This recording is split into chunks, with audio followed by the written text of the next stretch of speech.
Hari ini saya akan mengajar doktrin Roh Kudus yang mana baru saja kita peringati, yaitu hari Pentakosta. Ini penting sekali, jarang sekali saya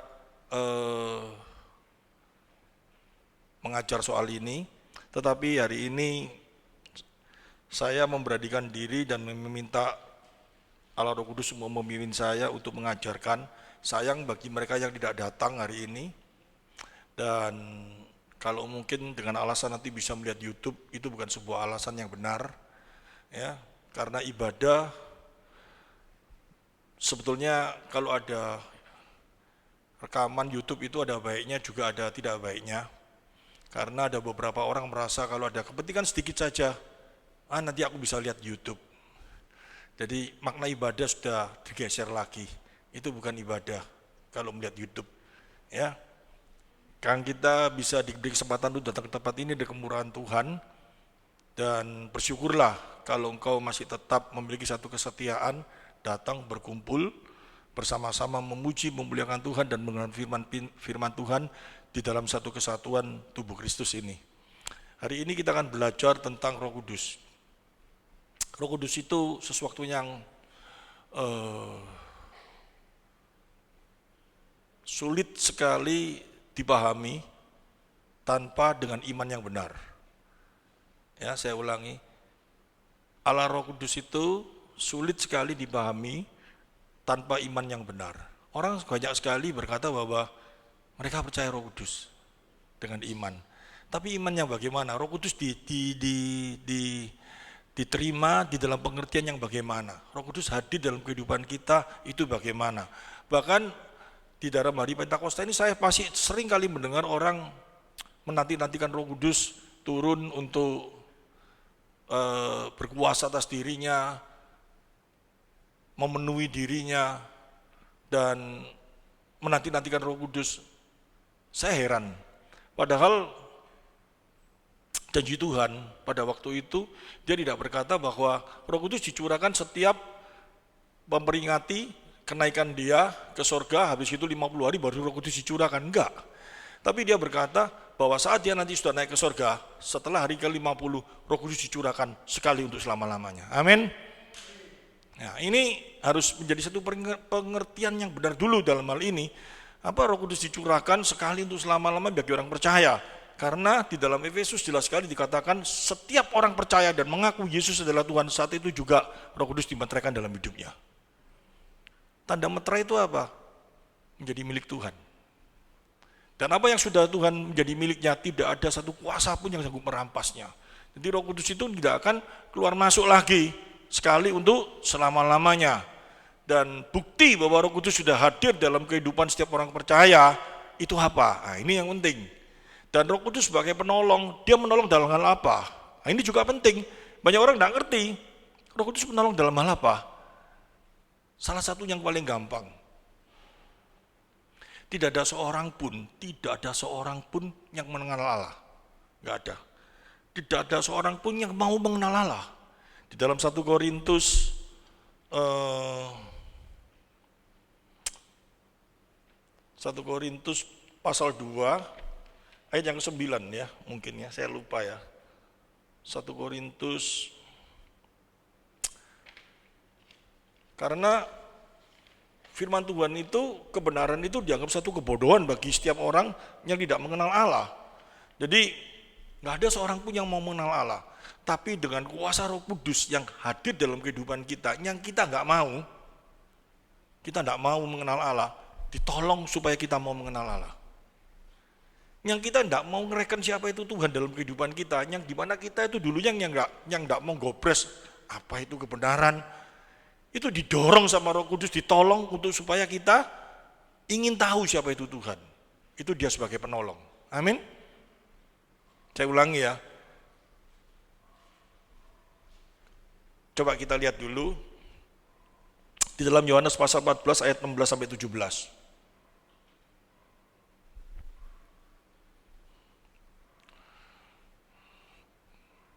Aku akan meminta kepada Bapa dan Ia akan memberikan kepadamu seorang penolong yang lain, supaya Ia menyertai kamu selama-lamanya. 17, yaitu roh kebenaran, dunia tidak dapat menerima dia. Dunia nggak bisa, kita dalam akal kita, otak kita, tanpa anugerah, kita nggak bisa menerima apa itu Roh Kudus, nggak bisa. Sebab dunia tidak melihat dia dan tidak mengenal dia, tetapi kamu mengenal dia. Kita tahu Allah Roh Kudus itu bagaimana, melalui kuasanya kita bisa percaya bahwa Yesus adalah Tuhan. Sebab ia menyertai kamu dan akan diam di dalam kamu. Ini satu hal yang sangat luar biasa. Tanpa penyertaan Allah Roh Kudus, tidak ada seorang pun yang sanggup memanggil Yesus adalah Tuhan dan Juru Selamat kita. Ini kita kalau bisa memanggil itu dengan benar, itu karena karya Roh Kudus yang hadir dalam kehidupan kita. Tetapi dalam konteks Yohanes pasal 14, ayat 16-17 ini, kita tahu, kalau kita baca ayat sebelumnya ya, coba kita lihat di dalam Yohanes ini, mulai dari ayat, kenapa Tuhan memberikan pengertian tentang seorang penolong.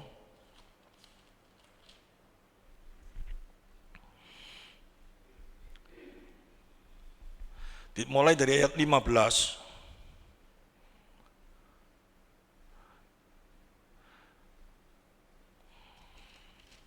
Mungkin kalau kita mau lihat mulai dari ayat 14 ya, itu kan Tuhan Yesus berkata, berjanji bahwa dia nanti akan naik ke surga, menyediakan tempat bagi kita. Terus habis itu dia ngomong, kamu gak usah khawatir, nanti tak tinggal, aku berikan seorang penolong. Penolong dalam hal apa? Pada waktu Yesus naik ke surga, banyak sekali orang menjadi bingung, gelisah. Di surga nanti dia itu bagaimana situasinya dia yang ditinggal ini, apa yang harus dia lakukan? Mereka itu masih buta, tidak mengerti tentang karya Allah yang begitu luar biasa melalui diri Kristus. Tetapi Yesus berjanji, Tuhan Yesus berjanji, kita akan diberikan seorang penolong, yaitu Roh Allah sendiri diberikan dalam hidup kita. Melalui kuasanya, kita diberi hikmat supaya bisa mengerti firman Tuhan yang kita baca, apa tujuannya Tuhan naik ke surga. Maksudnya apa semuanya ini, tentang Injil yang benar ini semuanya. Tanpa seorang penolong, tanpa Roh Kudus, kita menjadi kacau, kita tidak ngerti. Nah ini harusnya seorang penolong itu diartikan seperti itu. Bukan diartikan yang macam-macam. Dia nolong dalam hal apa, dia nolong sampai dia anggap Roh Kudus itu mampu menolong kita dalam hal kesulitan dalam ekonomi, dikasih hikmat apa semua. Enggak lah. Tapi tugas Roh Kudus itu diberikan kepada kita sebagai seorang penolong yang utama. Kita dibuat mau mengerti siapa itu Allah dan kita dibuat mengerti siapa itu Allah. Tanpa pimpinan Roh Kudus, tidak ada seorang pun mampu mengerti akan kebenaran itu sendiri. Yesus naik ke surga, semua orang menjadi bingung. Kenapa dia naik ke surga, dia datang, dia mati bagi kita, dia naik ke surga, apa itu yang namanya selesai, apa itu tujuannya dia mati di kayu salib, apa itu semuanya. Pada waktu itu, murid-muridnya masih bingung kok. Bahkan Yesus bangkit pun mereka tidak percaya pertama kali, dikira iblis, dikira setan, benar gak? Macam-macam, sampai Thomas ngomong, kalau kamu benar bangkit, tunjukkan. Dia tidak ngerti semua. Setelah itu ditinggal ke surga, mereka jadi bingung, gelisah, ini kayak apa ini? Setelah ini aku harus bagaimana? Jikalau kamu mengasihi aku, kamu akan menuruti segala perintahku. Perintahnya kayak apa? Perintahnya bagaimana? Perintahnya dalam hal apa? Diajarkan tentang apa? Mengenai apa? Mereka bingung. Dan Tuhan ngomong di ayat 16.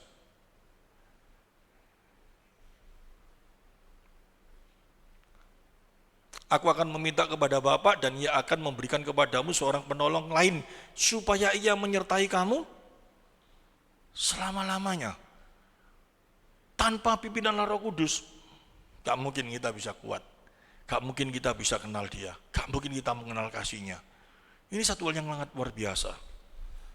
Dan yang terjadi apa? Orang ini kan macam-macam pikirannya dalam kehidupan ini. Banyak orang berpikir, memang kita perlu Roh Kudus. Dan kita berharap Roh Kudus itu menguasai kehidupan kita. Keseluruhan aspek kehidupan kita sebagai seorang pribadi dikuasai penuh. Sampai dengan berpikiran, kalau Roh Kudus hadir dalam kehidupan kita, dan kita kalau mau nurut sama dia, tiba-tiba dia bisa menguasai kita secara utuh. Seluruhnya pikiran kita dikuasai sehingga kita nggak sadar yang bekerja cuman Roh Kudus yang berkuasa atas diri kita. Sehingga banyak orang yang merasa apa? Makin nggak sadar, itu makin dirasakan itu orang itu makin dikuasai oleh Roh Kudus. Banyak sekali tuh gereja yang kayak gitu. Jatuh kejet kayak orang itu dikuasai Roh Kudus. Padahal Roh Kudus tidak pernah seperti itu. Yang seperti itu dikuasai oleh apa? Iblis. Kita lihat kata dikuasai. Kisah Rasul pasal 5 ayat 3. Arti dikuasai Roh Kudus itu apa? Nanti kita belajar sama-sama. Sayang sekali kalau nggak datang hari ini, ya nggak bisa masuk. Kalau lihat YouTube itu karena apa? Di rumah lihat YouTube pikirannya bisa kemana-mana nggak? Sambil makan kacang sambil lihat. Jadi nikmatnya firman Tuhan disambah sama nikmatnya kacang. Kalau kacangnya pedes tambah pedes, nikmatnya firman Tuhan bisa kalah dengan pedesnya kacang. Tapi kalau di sini mau gak mau kan harus konsentrasi. Tetapi Petrus berkata, Ananias, mengapa hatimu dikuasai iblis? Dikuasai iblis. Dikuasai itu artinya apa sih? Pengertian dikuasai itu artinya apa sih? Dulu kita dikuasai iblis gak? Dulu kita hamba dosa kok dikuasai iblis. Betul gak? Bener gak? Dia berkuasa atas diri kita. Kita gak bisa apa-apa kok. Gak ada seorang pun yang bisa melihat kebenaran. Tadi tuh. Gak ada seorang pun yang bisa melihat kebenaran. Gak ada seorang pun yang tahu itu kebenaran. Dikuasai iblis. Kita menjadi budaknya dosa. Budak dosa dikuasai iblis 100%. Tetapi karena Kristus mati di kayu salib dan kita percaya, kita menjadi miliknya, kita dikuasai oleh Kristus. Dikuasai itu bukan diambil alih terus kita, gitu, bukan. Kalau itu kan setan. Tapi kalau dikuasai sama Tuhan bukan seperti itu. Coba kita lihat ayat selanjutnya.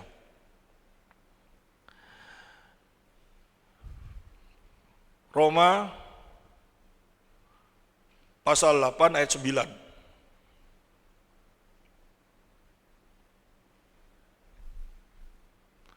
Tetapi kamu hidup dalam daging melainkan dalam roh.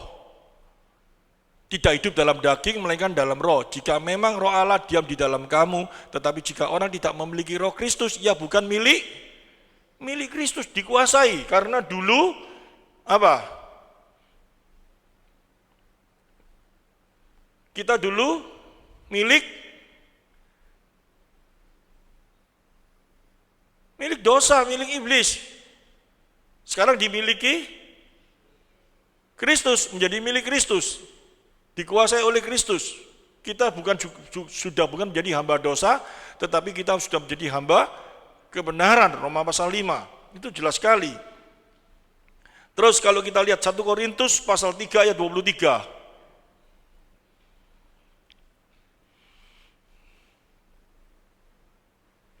Tetapi kamu adalah milik Kristus dan Kristus adalah milik Allah. Dipimpin, dikuasai karena kita menjadi hamba kebenaran. Kalau dimiliki, dikuasai dosa, kita lihat Yudas pasal 1 ayat 19.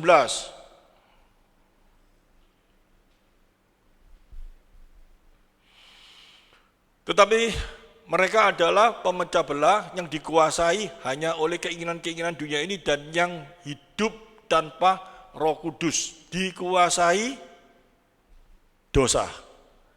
Jadi kalau kita menjadi dikuasai Roh Kudus itu bukan berarti kita kehilangan kesadaran dan Roh Kudus yang berkuasa atas diri kita, yang dia yang mengambil alih kesadaran kita. Enggak seperti itu.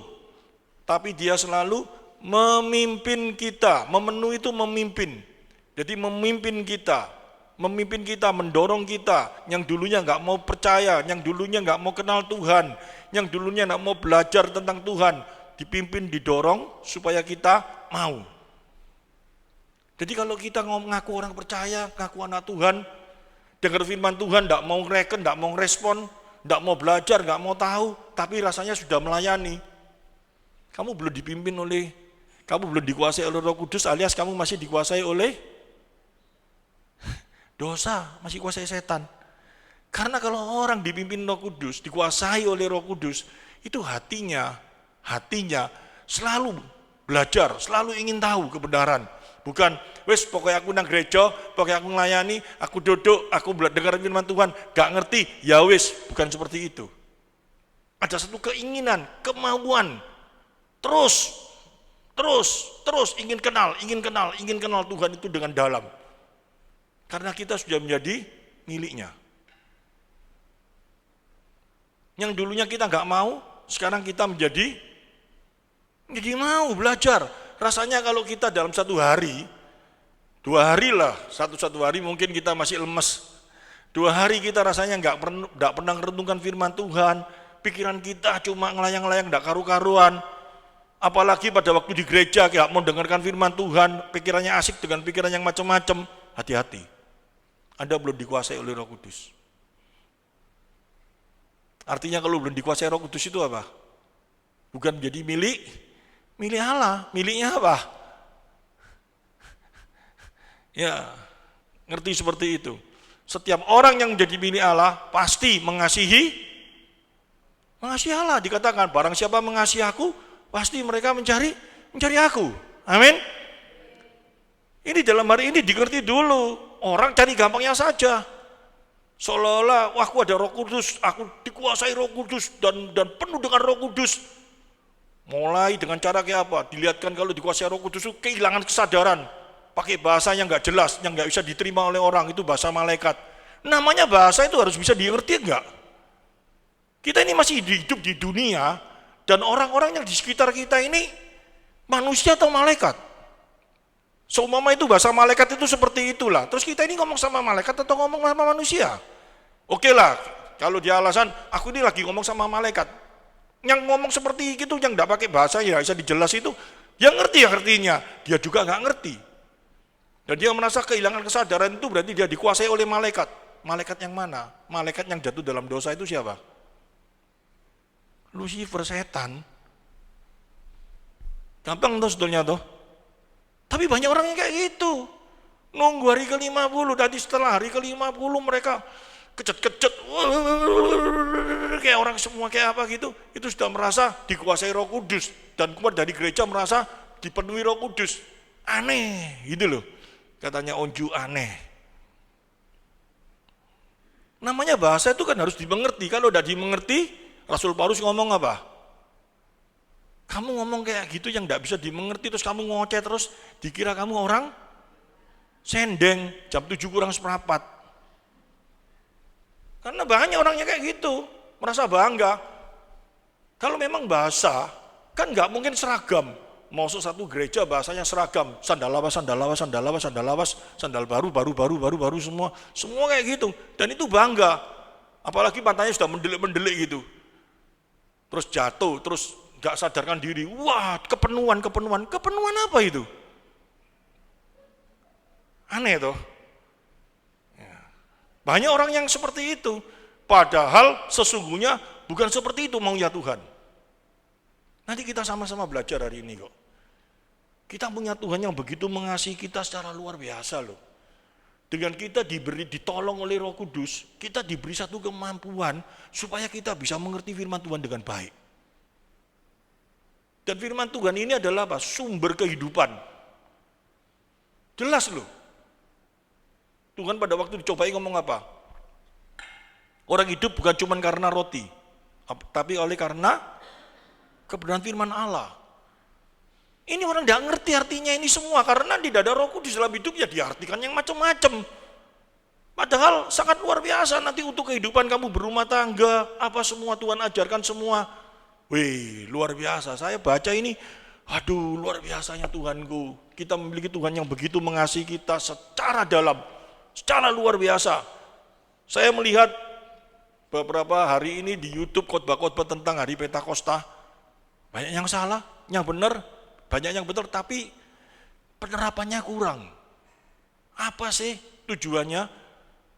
Roh Kudus dicurahkan, Roh Kudus diberikan bagi kita, ini untuk apa sih? Wah, coba kita sama-sama belajar. Di dalam firman Tuhan yang terdiri dari ratusan ribuan ayat ini, Allah berkata memberikan penolong itu cuma 2 kali. Kapan? Ayo, semua tahu enggak? Kapan? Ayo. Pertama, kita lihat di dalam Kejadian pasal 2 ayat 18 sampai 20.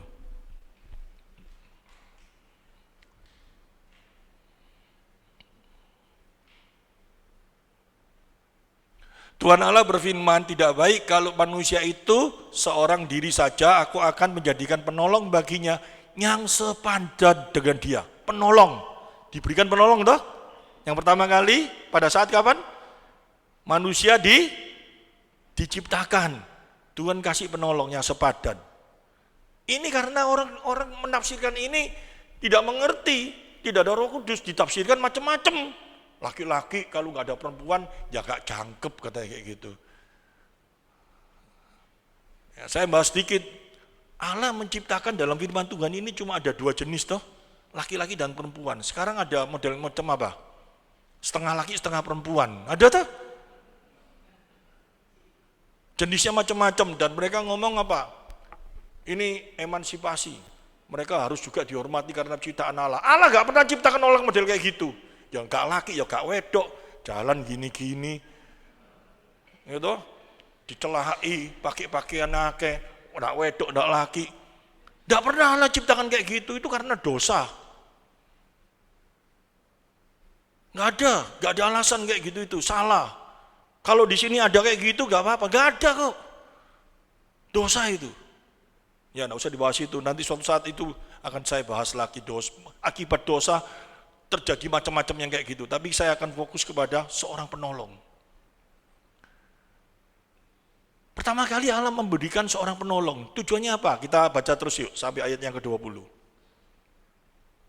Lalu Tuhan Allah membentuk dari tanah segala binatang, hutan dan segala burung di udara, dibawanya lah semuanya kepada manusia itu untuk melihat. Bagaimana ia menemaninya dan seperti nama yang diberikan manusia itu kepada tiap-tiap makhluk yang hidup, demikianlah nanti nama makhluk itu. Jadi yang ngasih nama makhluk itu siapa? Allah apa? Sebentar, aduh kaki saya sakit. Allah atau manusia? Yang ngasih nama semut itu siapa? Manusia, yang disuruh kasih nama itu kan manusia tuh. Allah nggak ngomong ini loh namanya semut, ini babi, ini gajah, ini apa, enggak. Yang ngasih nama itu manusia. Jadi kok tidak dibalik ya? Seumpama gajah itu kasih nama semut dulu, berarti semut itu yang gede tuh.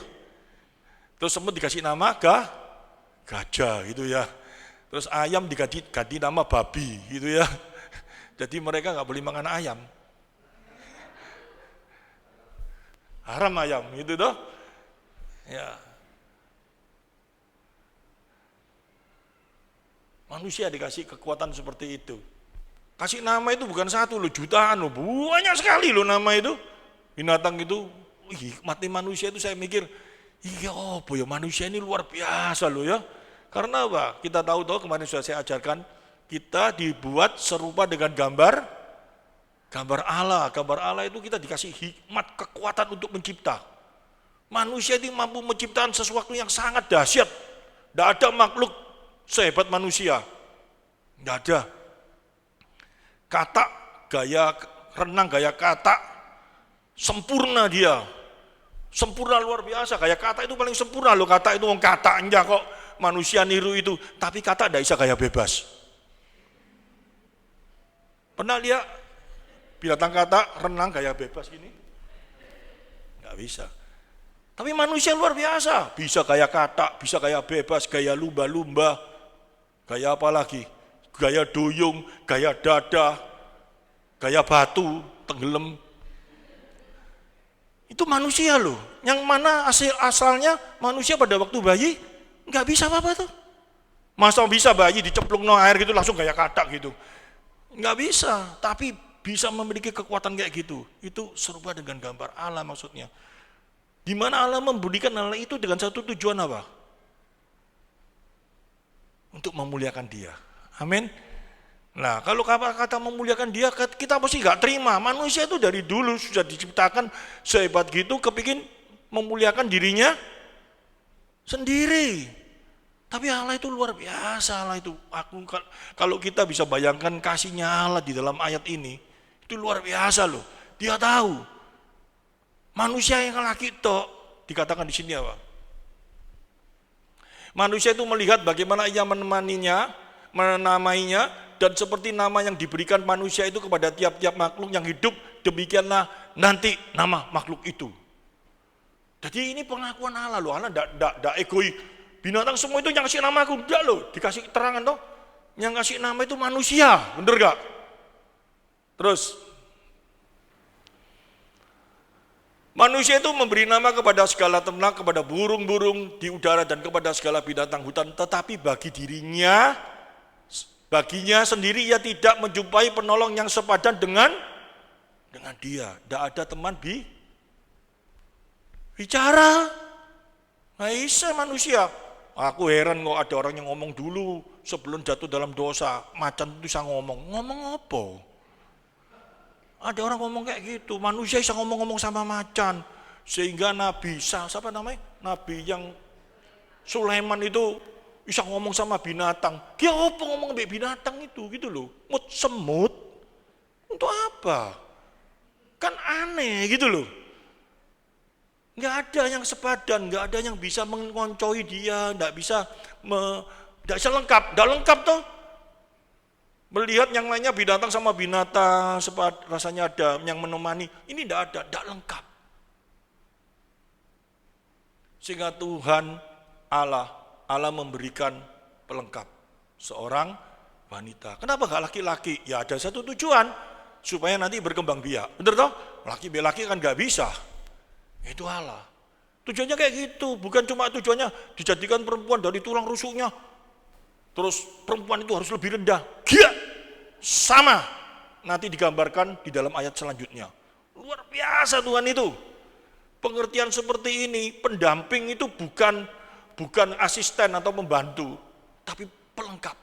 Tanpa seorang wanita, mau laki, hidup sendirian di dunia ini rasanya apa?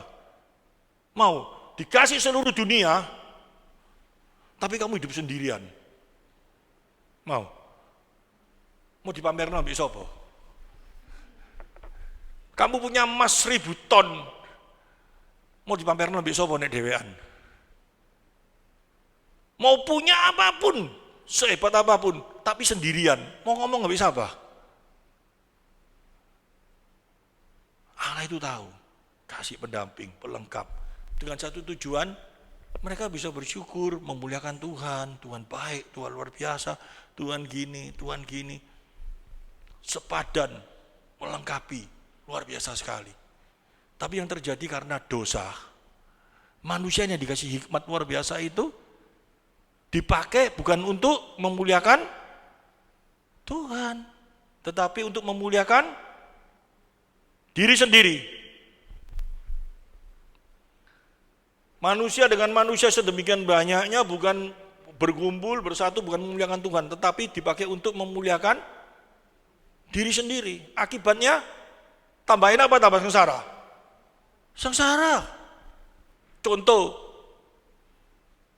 mereka dengan sombongnya, kepintarannya, kelihayannya, mendirikan menara Babel, menyaingi Tuhan.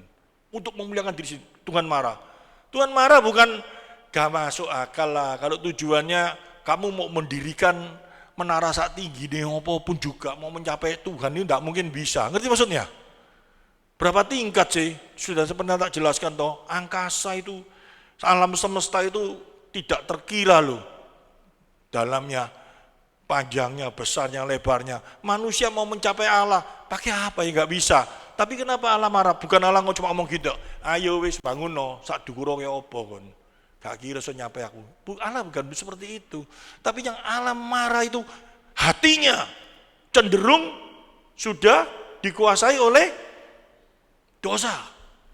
Satu tujuan, tidak memuliakan Tuhan. Kalau tujuannya memuliakan Tuhan, jangankan bangun setinggi itu. Bangun sependek apapun untuk Tuhan. Tuhan suka cita enggak? Karena Tuhan tahu. Kalau kau lakukan itu untuk Tuhan, pasti hatimu menjadi sejahtera. Kamu pasti menjadi lebih enak. Tapi kalau segala sesuatu yang kamu bangun dalam hidupmu untuk dirimu sendiri, kamu pasti sengsara karena tidak bisa terpuaskan. Tidak ada damai sejahtera. Tidak ada satu yang bisa membuat kita sejahtera dalam dunia ini. Dibuktikan dengan apa? Salomo. Kemarin saya bukakan ayatnya toh. Di dalam hidupnya dia ngomong apa? Aku penuh hikmat. Apa yang aku lihat, apa yang aku ingini pasti aku miliki. Tidak ada di dunia kayak gitu. Dia buktikan dengan apa? Mau gudik, mau istri sampai 700, gudik 300. Itu bukan moto keranjang itu. Moto apa itu? Istri 700 itu mata apa ya kohok ya? Bukan mata keranjang. Keranjang kan mata kontainer mungkin ya. Lebih gede dari kontainer. Mata-mata itu tidak tahu gedenya berapa itu. Dia ngomong apa? Sia-sia semuanya. Gak ada yang membuat dia puas. Gak ada yang membuat dia senang. Gak bisa memuaskan. Yang bisa memuaskan dia akhirnya ngomong cuma apa? Hanya Tuhan. Tapi manusia gak sadar. Manusia makin jatuh ke dalam. Tapi sekarang ini apa yang menjadi tujuan Tuhan yang begitu luar biasa dalam kehidupan manusia? Manusia sudah linglung, tidak ngerti. Karena apa? Kembali lagi, ngaku anak Tuhan, ngaku ada dirinya percaya dengan iman, ngaku ada Roh Kudus, tapi gak mau belajar firman Tuhan dengan benar. Mana bisa? Gak mungkin bisa. Sedangkan hubungan suami istri dalam pengertian kenapa kamu harus menikah memuliakan Tuhan, untuk memuliakan Tuhan. Hubungan suami istri ini digambarkan seperti gereja, seperti Kristus dengan Allah, seperti Kristus dengan gerejanya, seperti Kristus dengan umatnya, digambarkan kekal selamanya. Apa yang Tuhan menjadi miliknya, selamanya menjadi miliknya. Gambaran-gambaran seperti ini yang ditulis di dalam Efesus pasal 5 ayat 31 sampai 32, karena nggak ada Roh Kudus dalam dirinya ditafsirkan macam-macam salah. Padahal kalau kita ada Roh Kudus dalam diri kita dan kita mengerti makna perkawinan itu, Tuhan inginkan sedemikian dalamnya, sedemikian indahnya. Dikatakan di dalam Efesus pasal 5 ayat 31 sampai 32. Sebab itu laki-laki akan meninggalkan ayahnya dan ibunya dan bersatu dengan istrinya sehingga keduanya itu menjadi satu daging. Arti satu daging itu apa? 32.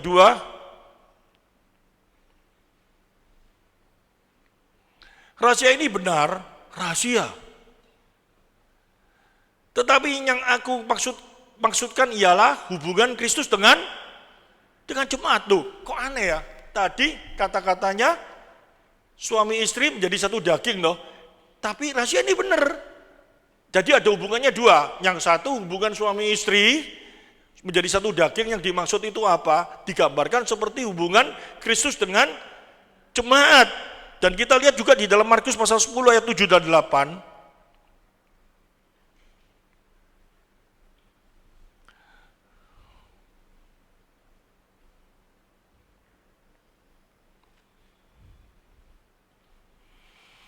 Sebab itu laki-laki akan meninggalkan ayahnya dan ibunya dan bersatu dengan istrinya. Ini di dalam dia ngambil dari perjanjian lama. Terus sehingga keduanya itu menjadi satu daging, demikianlah mereka bukan lagi dua melainkan menjadi satu, untuk mengajarkan kekekalan perkawinan. Ngerti maksudnya? Sekali kawin sampai selamanya mati, ngerti ya? Selamanya, kekekalan, menggambarkan kekekalan. Digambarkan juga di dalam Efesus pasal 3 ayat 4.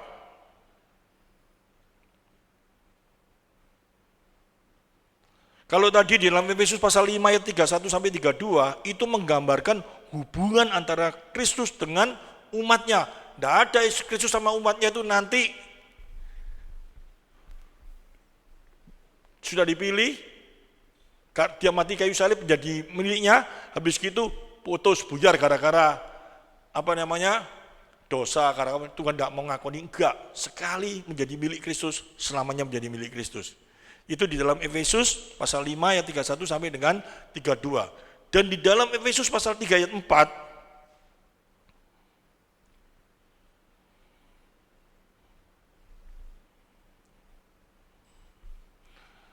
Apabila kamu membacanya, kamu dapat mengetahui daripadanya pengertianku akan rahasia Kristus. Yaitu apa?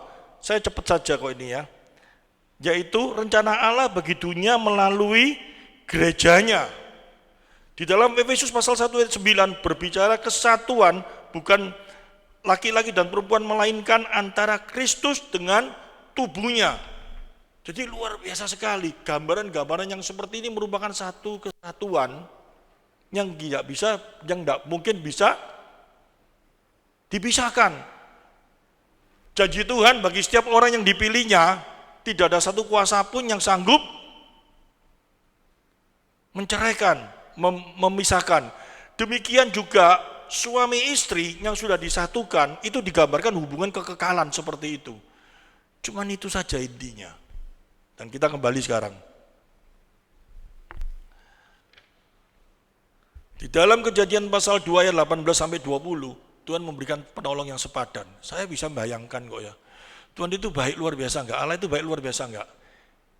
Dia menciptakan manusia pertama kali, kalau sendirian, enggak ada pendampingnya, stres enggak? Stres. Manusia dikasih penolong, yaitu yang sepadan, yang sama, tingkatnya yang sama semuanya, supaya bisa diajak ngomong-ngomong. Kira-kira pada waktu pertama kali diciptakan Hawa itu on apa enggak sih?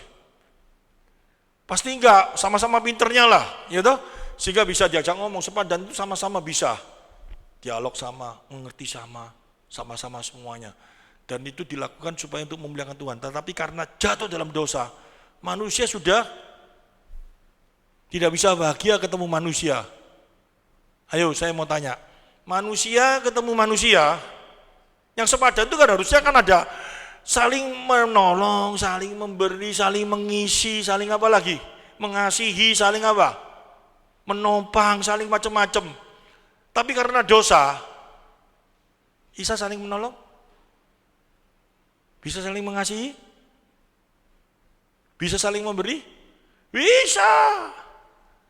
Suami istri bisa, wayane ijek. Wayane ijek apa? Barusan pernikahan. Benar enggak ya? Wah, barusan kawin itu Cik Bing itu turun dari ranjangnya tak tutno ya aku. Kemana Bing? Apa Bing? Lah apa Bing gitu. Batuk titik. Apa batuk ya? Rasanya kudu nolong. Sekarang batuk. Wah, tok ae kakek UBS. Gitu. Bisa nolong? Enggak bisa. Anak sama papa, hubungan apa lagi hubungan sama orang lain, saling nolong. Wah, aku ada sahabat, wis the best friend, luar biasa deketnya sama aku. Wapi wis sembarang dia nolong aku. Cobaan. Suatu saat mentung, ada kata-kata gitu. Sing iso mentung konco itu siapa? Sing iso mentung kita itu nomor satu siapa? Konco. Yang orang yang kita percaya itu yang bisa barusan mentung kita. Ngerti maksudnya? Gak bisa. Manusia sengsara dalam hal ini. Sulit akhirnya. Apa yang Tuhan beri penolong, pendamping, akhirnya karena dosa jadi perongrong. Siapapun, kita tidak usah kumpul-kumpulan. Akhirnya keluarlah agama. Anti kawin. Ngerti maksudnya? Mau hidup sendiri gitu. Bisa hidup sendiri. Nah bisa, orang itu dia tidak mau hidup pasangan, dikira kalau dengan pasangan tuh bisa membuat dia dosa. Gak usah pasangan, podo laki Aisyah dosa enggak? Dosa itu enggak perlu wedok, ngerti maksudnya? Laki ada dosa, niku mentang-mentang tak tunjuk, dosa enggak? Mangkel dosa enggak? Dosa, enggak bisa saling nolong, enggak bisa. Wong banyak kasus kok, mereka yang enggak sepodo dak kawin ini satu kumpulan orang itu, akhirnya mereka apa? Tambah lakukan hal-hal yang enggak karu-karuan, bener enggak? Banyak cerita seperti itu. Tuhan itu begitu tahunya luar biasa enggak sama kita. Begitu mau tahunya enggak. Nek kita jadi Tuhan ya apa? Wis tak kasih penolong sing apik kamu kayak gitu wis karepmu dhewe kon kapokmu sekarang kon mati jongke lo kon masuk neraka kon bener yo? Itu sejati Tuhan yoyo, bener gak? Sekarang ampun, sudah dikasih segala-galanya yang paling baik masih kayak gitu. Tuhan tahu, Allah tahu. Dia kasih jalan keluar. Gak pakai syarat. Kalau pakai syarat, manusia bisa? Gak bisa, tetap gak bisa. Ini loh, ini mau dimengerti dengan baik. Allah berinisiatif sendiri turun ke dunia. Dia datang di dunia, dia memberikan hidup bagi kita. Dan itu dia orang tetap tidak percaya. Dia memberikan kasih karunia-Nya supaya orang itu menjadi percaya. Dengan kuasa apa? Roh Kudus diberikan. Diberikan satu kemampuan supaya kita bisa percaya. Setelah percaya, Tuhan tahu kalau sudah percaya ditinggal notok, nggak bisa.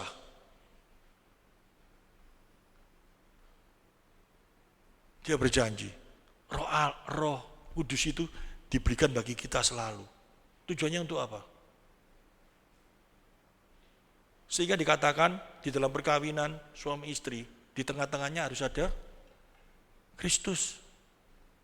Salah satu dari 3 pribadi Roh Allah itu. Allah itu sendiri. Kalau kita ngomong apa? Roh Kudus ada di tengah-tengah kita, membawa satu dampak apa? Sejahtera. Amin. Nggak bisa kalau nggak ada Roh Kudus, manusia nggak mungkin manusia itu bisa berdamai dengan manusia. Omong kosong lah, nggak mungkin lah, ngerti? Karena manusia sudah dosa kok.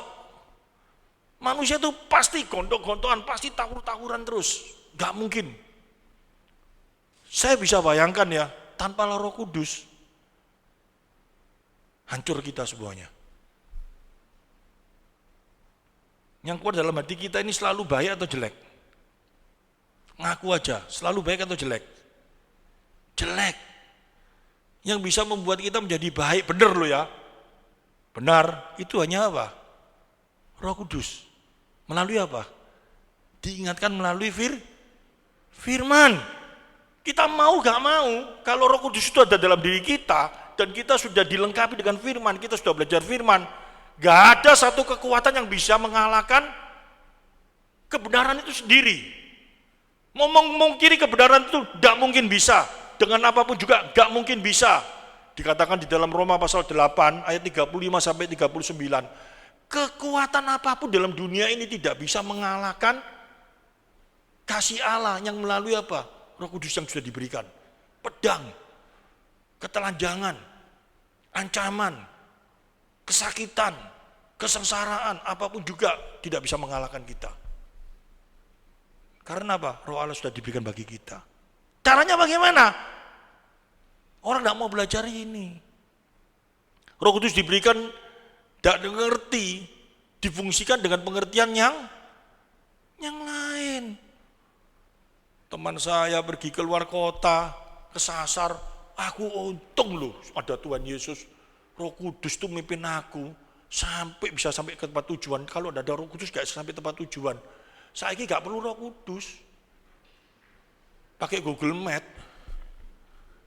Google Map pakai apa? Ya.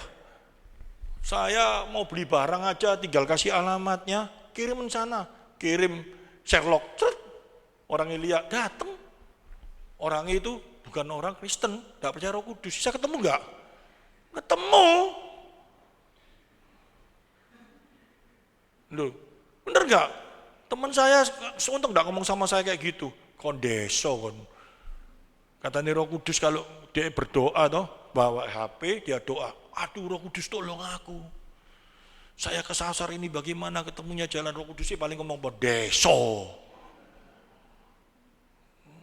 Gak mau ngomong aku deso kon gitu toh. Padahal bukan kayak gitu. Roh Kudus tujuannya bukan masa Yesus mati tujuannya cuma supaya kita ketemu jalan jual pedang goreng gitu kan gak mungkin toh. Tujuannya satu supaya kita bisa sampai jalan ke surga. Roh Kudus itu menuntun kita, memberi kita satu pengertian, pengharapan, kekuatan. Melalui apa? Firman Tuhan. Saya heran. Ini ayat yang saya ngomongkan ini beberapa ayat loh ya. Dia yang menguduskan, dia yang gini, itu kekuatan Roh Kudus diberikan kepada kita. Kita yang nggak mau percaya, kita nggak mau belajar. Oleh kuasa Roh itu kita ditonton terus supaya kita mau belajar dan kita mau percaya. Ditanyai, kamu ada Roh Kudus? Ada, buktinya apa? 888 rugi-rugi.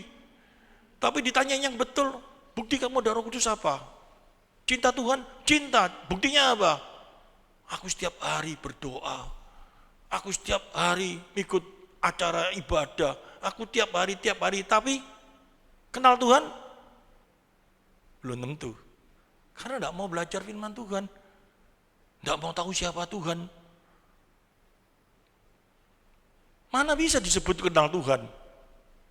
Nggak bisa. Nah, oleh karena itu, kita sekarang mulai mengerti. Tujuan Roh Kudus diberikan kepada kita itu apa? Supaya kita bisa mengenal Allah dengan benar. Supaya kita dituntun di dalam kebenarannya. Supaya kita dilepaskan dari kuasa dosa. Wah, ini yang kita harus mengerti. Dilepaskan dari kuasa dosa. Loh, aku sudah lepas kok.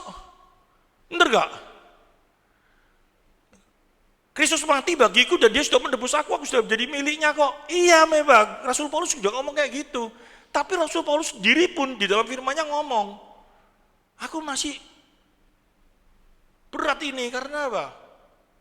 Aku masih pakai tubuh yang dilumuri dosa. Rohku menurut, aku sudah tahu. Tapi tubuhku itu mendorong ini terus. Bagaimana aku harus lakukan hal ini? Rasul Paulus ngomong, aku harus melatih tubuhku. Nah ini hati-hati. Kata melatih ini, jangan sampai dalam satu pengertian, melatih seperti orang-orang agamawis. Gak bisa. Melatihnya apa? Untuk mengalahkan kuasa daging ini dengan cara kayak apa? Agamawis. Topo. Biasanya gitu ya. Apa? Puasa. Masuk ke tempat dalam. Yes, Tuhan. Baca-baca apa? Baca firman. Keluar. Gedang goreng masih manis enggak? Kalau gedang goreng bisa gegeran lagi enggak? Bisa. Enggak bisa. Sampai kapanpun enggak bisa. Satu-satunya jalan melalui kuasa Roh Kudus. Diajar tentang firman. Firman ini luar biasa. Sangat. Manfaatnya dalam hidup sangat. Orang enggak ngerti tentang hal ini. Betapa dahsyatnya firman Tuhan itu. Karena tidak pernah dipelajari dengan betul. Arti firman untuk hidup yang betul itu kayak apa? Tidak ngerti, tidak mau tahu. Sehingga tidak bisa melihat betapa dahsyatnya firman Tuhan itu dalam kehidupan kita. Ayo sekarang, dalam kehidupan ini yang membuat kita sengsara apa? Yang membuat kita menderita ini apa? Masalah apa? Saya tidak tahu masalahmu apa.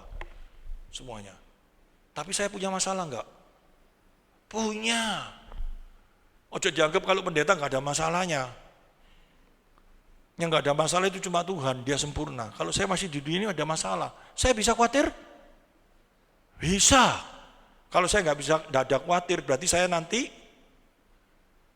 di surga, enggak ada khawatir saya. Alias sudah mati. Sehingga orang aneh. Berdoa, Tuhan, jauhkan aku dari kekhawatiran. Sekarang ini aku gemetar semua Tuhan, hidupku kok selalu khawatir, ini kenapa Tuhan? Jauhkan aku dari kekhawatiran, aku minta Tuhan supaya aku tidak ada kekhawatiran. Tuhan jawabnya gampang ya apa? Mau gak ada khawatir? Mau? Yang mau angkat tangan? Tuhan ngomong, ayo ikut aku sekarang ke surga. Gak ada khawatir kamu. Selama kamu di dunia kamu khawatir. Khawatir itu mendorong kamu untuk belajar. Khawatir mendorong kamu untuk mengenal Tuhan. Itu Tuhan kasih karunia supaya kamu khawatir. Yang gak boleh khawatir itu khawatir berlebih-lebihan. Ada gak orang khawatir berlebih-lebihan? Ada, cik-bing-bing mentol di sini dikit loh. Pendekar aku, dia pokok mentol. Cokot nyamuk. Enggak, ini rasanya mentol nih. Kasih ono salep. Ini mentol loh di. Cek mentol loh di. Mentol. Padahal tidak ada apa-apa ngomong mentol terus. Kemarin mentolnya hilang.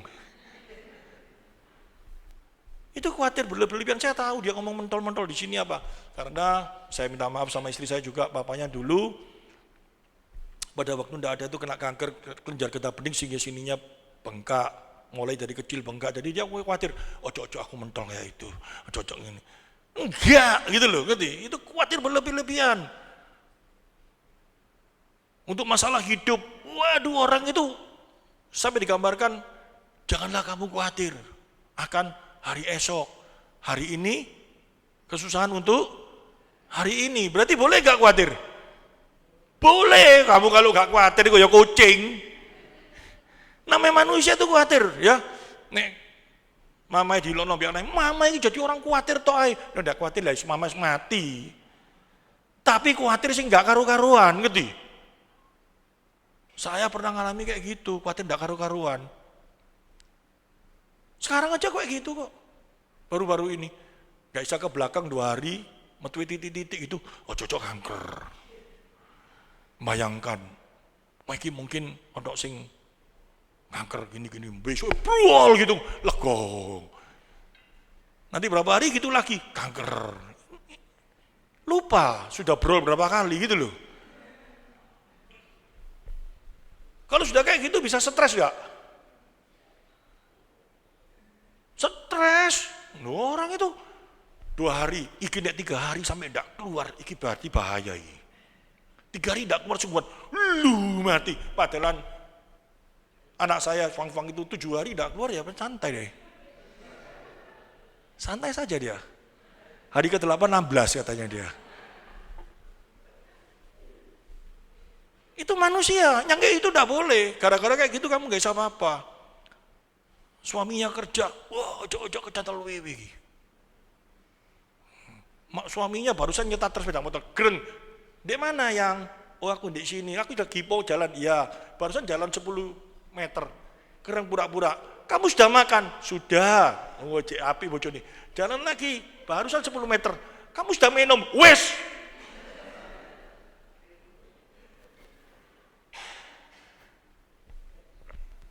Padahal curiga. Yang laki dipikirnya goblok dah. Itu khawatir berlebih-lebihan, gitu loh. Itu yang enggak boleh. Manusia itu kayak gitu. Jeleknya luar biasa, Tuhan ngajari tau, kamu jangan khawatir akan hidupmu. Orang enggak ngerti ayat itu. Dikira, kalau enggak boleh khawatir berarti aku harus bebas dari rasa khawatir. Kaiso.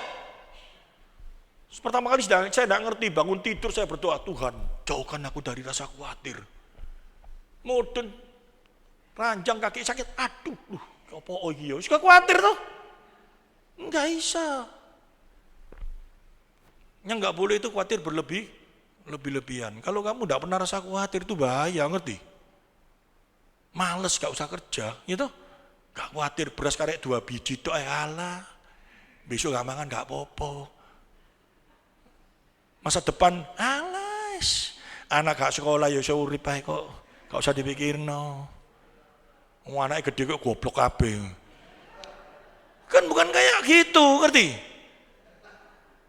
Khawatir itu harus. Tapi khawatir anakku sekolah, besok ya apa ya? Pas besok dia gak iso gini. Itu sih gak boleh. Belum tentu anaknya kayak apa kok, ngerti? Gak bisa. Dulu papa saya lihat saya pikirnya goblok, ngerti? Sekolah mokong, ngantemi guru, apa semua gue anakku besok jadi apa? Saya jadi pendeta kok. Loh, Ida kalau ketawa cek kerasnya. Enggak bisa, papa saya di surga paling ketawa. Aku dulu lah apa, khawatir kayak gitu. Nah itu yang enggak boleh. Manusia seperti itu. Roh Kudus diberikan supaya ditangkal itu. Hal yang enggak betul itu dalam kehidupan kita, itu rasa khawatir saja. Rasa kepahitan. Orang benci sama orang ini, bisa nggak? Orang ini nyakiti aku luar biasa. Gak mungkin aku mau ngampuni orang ini, kebacut, terlalu. Orang yang digituin itu siapa? Mbok Dewi. Ada nggak? Atau bapaknya sendiri, atau saudaranya sendiri, ada nggak? Ada. Anaknya disakiti luar biasa, benci luar biasa, manggil dia luar biasa. Uangnya dimakan sama orang yang paling dia percayai, manggil dia luar biasa. Bisa enggak? Dia nanti sama orang yang dia kasih, bisa enggak? Aku pokoknya biar orang ini mangkel aku. Saya punya teman. Dia dikemplang sama temannya sendiri. Tidak main-main, uangnya itu tidak sedikit miliaran. Setiap dia ingat itu, langsung masuk rumah sakit. Ngerti maksudnya? Asapnya naik. Karena apa?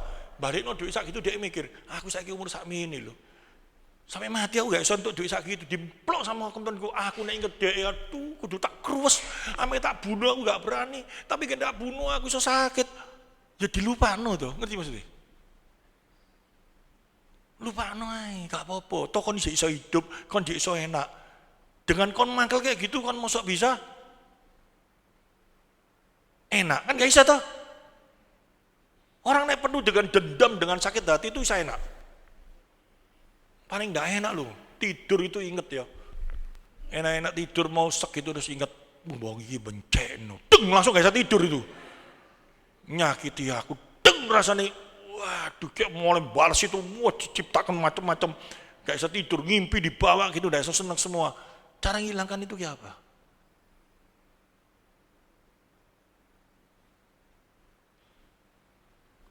Orang kita ajari aku, wis ampun nono, paranol DE omong ngomong iso bayar apa enggak? Ya, diparani beda. Kamu kayak apa? Ini kamu salah, biar aku kamu. Kau namanya apa? Lapor no kabeh. Cok main-main nabi aku, tak pateni. Gitu loh teman. Datang di saya. Aduh, ya apa ini? Berat luar biasa, nggak bisa. Mau bicara tentang hukum dia tidak mau, malas percuma dia ngomong. Tak apa-apa, piano. Tapi hatiku loro di. Dan itu sudah diselesaikan oleh Kristus di kayu salib. Apa yang nggak mampu kita lakukan, itu sudah diselesaikan di kayu salib. Itu tujuannya Yesus datang di dunia. Di dalam Roma pasal 8 ayat yang ketiga. Duh, ketenggengen. Ini perlu disalib ini. Sebab apa yang tidak mungkin dilakukan hukum Taurat. Hukum Taurat itu apa? Perbuatan manusia itu loh. Hukum Taurat itu apa yang dilakukan oleh manusia. Karena tak terberdaya oleh daging. Jadi hukum Taurat itu dibaca. Sebab apa yang tidak mungkin dilakukan hukum Taurat. Hukum Taurat itu artinya perbuatan. Ngerti ya? Mau berbuat baik, mau ngampuni, mau apa. Gak iso. Karena daging kita ini terlalu sakit. Ngerti? Ya. Tak berdaya oleh daging. Tak berdaya oleh daging itu dengan kelemahannya tubuh loh. Sing Rasul Paulus ngomong, roh menurut tapi tubuh daging mana tahan. Enggak.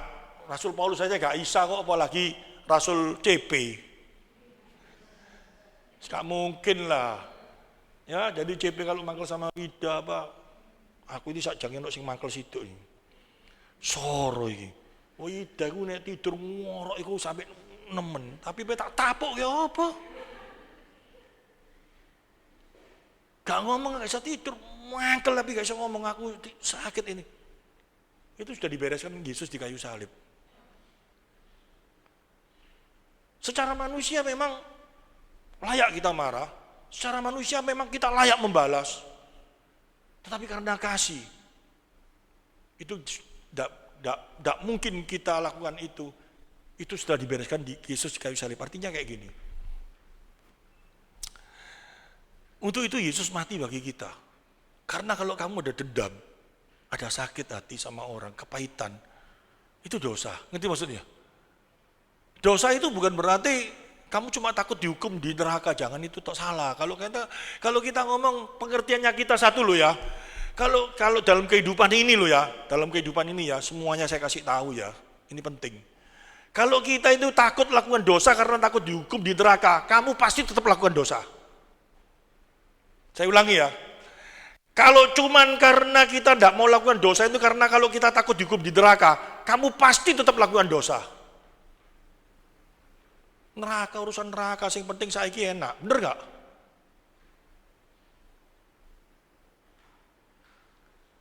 Tapi kalau kita ngerti, karena dosa itu akan membuat kita sengsara. Karena dosa itu akan membuat kita tidak sejahtera dalam dunia ini. Itu kita nggak mau lakukan dosa. Amin. Itu harus diingat dengan betul. Aku kalau lakukan ini, membuat hatiku udah enak. Aku naik mikiri terus, rasanya widaiku tak tumpin terus. Tapi enggak loh ya. Tidur tak keras terus, tapi aku nggak bisa. Membuat sengsara enggak? Teman saya misalkan mau lepaskan tapi aku gak apa ya, gak iso aku gak iso aku. Membuat dia sengsara enggak? Itu dosa loh. Ampuni dia. Biarkan. Nanti itu urusannya Tuhan. Percaya enggak Tuhan akan membela kita? Tapi membela kita jok kita ngomong, delon ya, kon kok disikat sampai Tuhan. No, jok bisa jadi gitu. No, ngerti maksudnya? Ya. Ada beberapa hal nanti Tuhan akan melakukannya sesuatu yang baik. Maka kepahitan itu akan sirna. Oleh karena itu Yesus mati untuk hal itu. Yang nggak mampu kita lakukan, itu diselesaikan Kristus di kayu salib. Artinya apa sih ini? Artinya apa? Artinya apa sih ini? Yang nggak mampu kita lakukan, itu telah dilakukan Yesus di kayu salib. Perkataan ini maksudnya apa dalam kehidupan kita? Yang tidak mampu kita lakukan telah dilakukan Kristus di kayu salib dalam satu pengertian ini loh. Kita mengerti tentang hal ini bahwa apa yang kita mau lakukan ini membuat kita sakit luar biasa, mangkel luar biasa. Tapi kita gak bisa kalau gak melakukan ini. Dan itu sudah dibereskan di kayu salib.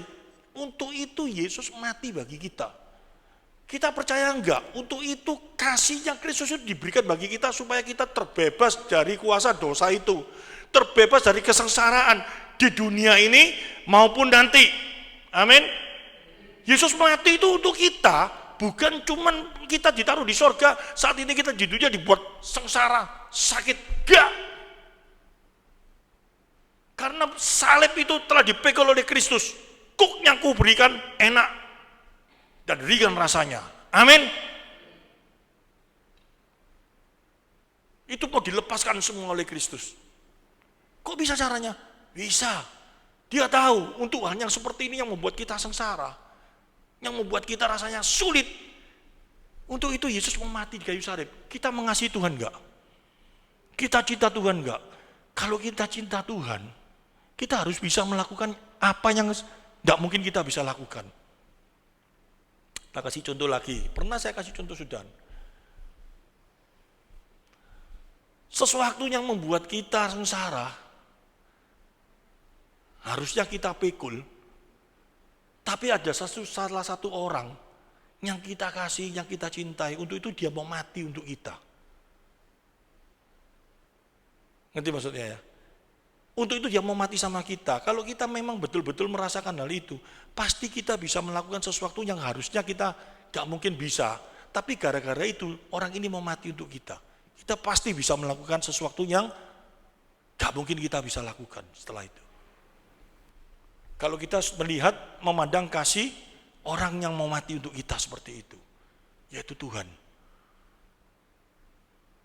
Oleh karena itu Tuhan ngomong apa? Sulit kali kita menerapkan ayat itu. Barang kamu ada satu kepahitan kepada seseorang, bentuknya apapun juga, kamu gak layak datang di hadapanku. Artinya apa itu? Dan kalau kita dengan ayat itu terus kita ngomongnya apa? Kalau kita tidak ngerti hal ini dengan baik, kalau Roh Kudus tidak mencerahkan ini dengan baik, iya, aku ngampuni dia ya sulit nanti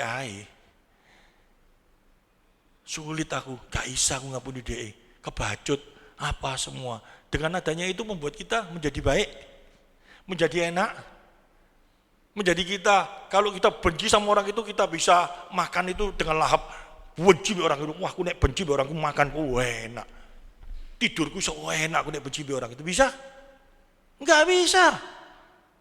Mau makan ingat orang itu, ini babat yang lesat itu rasanya babatnya jadi karpet. Tidur di king coil yang enak gitu, ingat orang itu rasanya tidur di atas batu. Gak bisa, Tuhan gak mau. Tuhan mau kamu merasakan yang enak semuanya dalam dunia ini. Untuk itu dia memati bagi kamu. Itu Tuhan kita loh. Caranya kayak apa? Dia memberi penolong. Untuk memberikan penolong bagi kita itu dia harus mati dulu. Ngerti maksudnya? Untuk memberikan Roh Kudus dalam hidup kita, dia harus mati dulu. Dan dia sudah mati. Dan Roh Kudus sudah dicurahkan. Ijek gak percaya diteni 50 hari barusan ini. Goblok saya. Dengan berdoa, Tuhan curahkan Roh Kudus. Tuhan ngomong, wis. Kau saking gak ngerti, kau gak tahu dan kau gak ada. Dan kau memang gak tak kasihi. Kasian deh lu. Ngerti maksudnya? Dia tidak dikasih, terus dia mulai merasa-rasa no. Pada waktu hari yang sudah ke-50 kok gak krosok-krosok. Mulai deh dikrosok-krosok no. Dimulus-mulus no, dipusing-pusing no. Wah ini mulai masuk. Edian. Ya ini YouTube ini didengarkan supaya bertobat. Agak keras gak apa-apa, tapi kebenaran. Nah ini terjadi. Padahal bukan seperti itu. Tuhan memberikan apa? Di dalam Yohanes pasal 14 ayat 16. Seorang penolong. Tujuannya satu, mengajar firman Tuhan. Yohanes 14 ayat 26.